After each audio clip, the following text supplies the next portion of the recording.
Szervusztok! Rég volt már videó, gondoltam, hogy valamit most összehozok.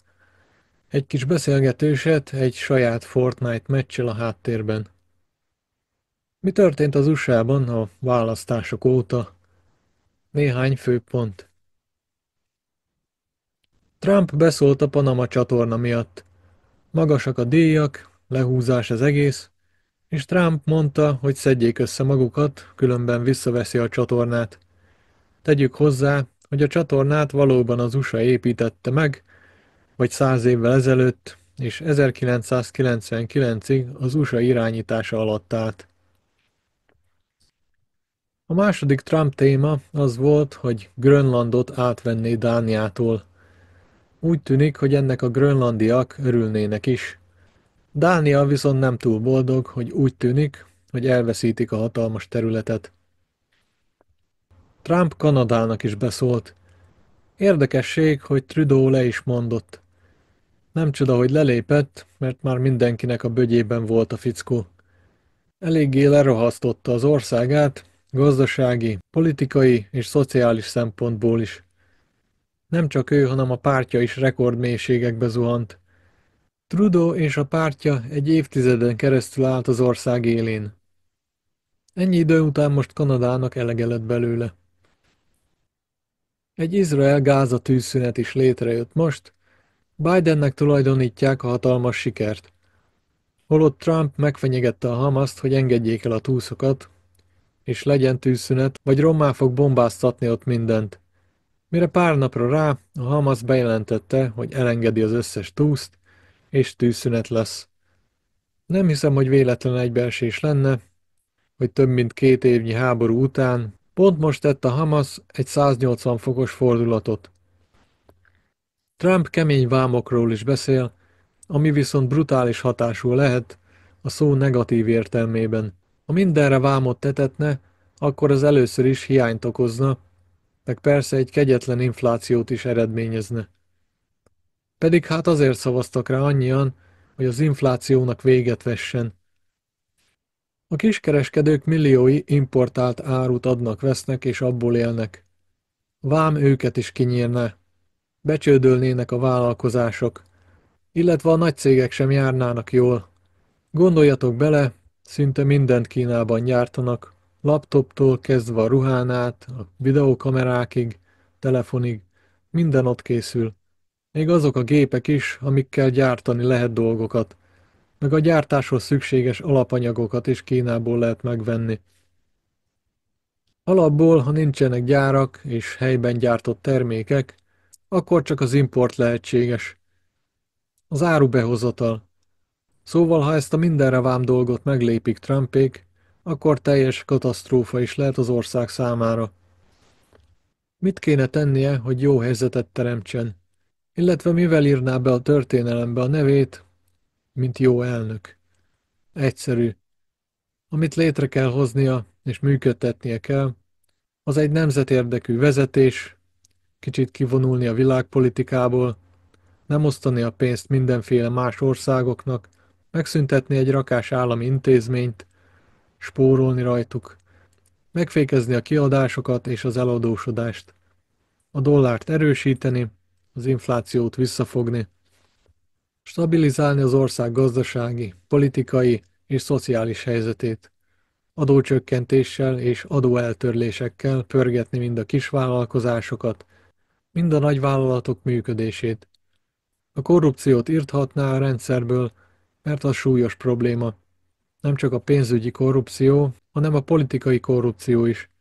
És persze az alkotmányos jogok védelmét is meg kéne szerveznie, mert elég sok baj volt, hogy a kormány azokat semmibe vette. Többek közt ezeket nem ártana, ha véghez vinné. Itt van még a TikTok betiltás téma is. Kíváncsi leszek, hogy Trump megakadályozza a betiltást, vagy nem. Elég sok amerikai vállalkozás alapul arra a platformra, sok vállalkozó abba fektetett be mindent, hogy azt használja a pénzkereséshez. Szóval nem lehet csak úgy betiltani, mert rájuk is kell gondolni. Az ukrán vezetés elkezdett békéről is beszélni, remélhetőleg lesz majd belőle valami. Hamarosan kiderül, hogy mi lesz, mert hétfőn történik majd Trump második elnöki beavatása. Magyarországon szintén történt ez meg az utóbbi néhány hétben.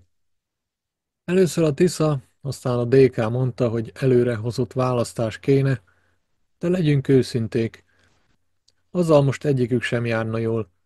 Elég logikátlan, hogy a DK mit akarna ezzel, örüljenek, hogy még bent vannak a parlamentben. Lehet, hogy legközelebb már nem lesznek ott. A Tisza meg felszálló ágban van, de erősen kétséges, hogy meg lenne nekik most a többség. Szóval, ha lenne egy előrehozott választás, akkor lehet, hogy azzal rosszul járnának. Rogán Antalt meg kitiltották az USA-ból, arra hivatkozva, hogy korrupt. Mondjuk érdekes, hogy csak őt. Orbánt miért nem tiltották ki? Hát a többit? Rogán csak egy korrupt a sok között.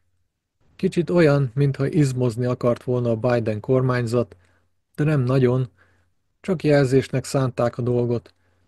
Meg esetleg ezzel Trumpnak most be akartak kavarni, de nem nagyon, mert akkor az egész nert kitiltották volna az államukból, nem csak egy szemét. Igaz, túl sok logikát nem várok el Bidenéktől. Meg eleve kínos, ahogy az amerikai korrupt Fidesz kitiltja a magyarországi korrupt Fideszt. Kemény irónia. Ami pedig legutóbb történt, az a Tolna megyei időközi választás. A Tisza nem indult, úgyhogy tudott kétharmadot szerezni a Fidesz. Előadták, hogy ők milyen erősek, ha nincs ellenfél. Persze, úgy igen. És nem fogják fel, hogy miért nem indult a Tisza. Azért nem, mert a kétharmados parlamenti Fidesz többségre nem lett volna hatással, csak annyi történt volna, hogyha esetleg győz a Tiszás, akkor egy ember beült volna a parlamentbe havi 1,5 millió forintért. De abszolút nem tudott volna semmin változtatni.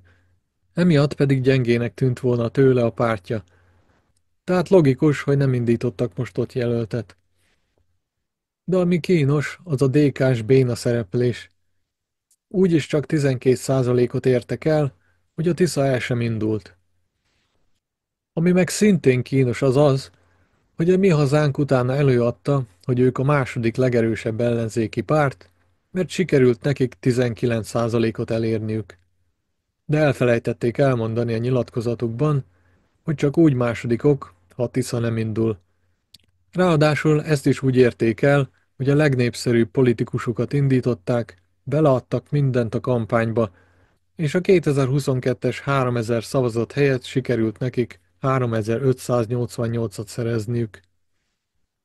Egy kis matakozás után nekem az jött ki, hogy ha a Tisza indult volna és megközelítette volna a Fidesz szavazatok számát, akkor a DK-nak 12% helyett maximum 7%-a lett volna, a Mi Hazánknak meg 19% helyett csak 12%-a. Persze ki tudja, ez mind csak találgatás.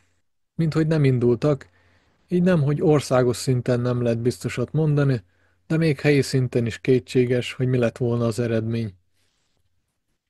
Ezeken a magyar híreken kívül azóta lett egy-két újabb Magyar Péter hangfelvétel is, de megint csak a szokásos vergődés. Igazából sorra tolhatja ezt a Megafon, a Pesti srácok, az M1, a Tények, az Origo, meg a többi, mert ezzel nem érnek el semmit. Tényleg, a Hagtwell lány bukásáról hallottatok? A mémből milyen szépen felépítette magát, tévéműsor, saját népszerű podcast, szerintem éveken át a köztudatban maradt volna, mint pozitív szereplő. Erre mit csinált? Valami kriptovalutás csalásban vett részt. Amikor kiderült, akkor az egyik napról a másikra közutálat tárgyává vált. Szépen eljátszotta a becsületét. Hát, magasról lehet nagyot esni. Ennyi volt mára, ha gondoljátok, nézzétek végig a Fortnite meccset. Sziasztok!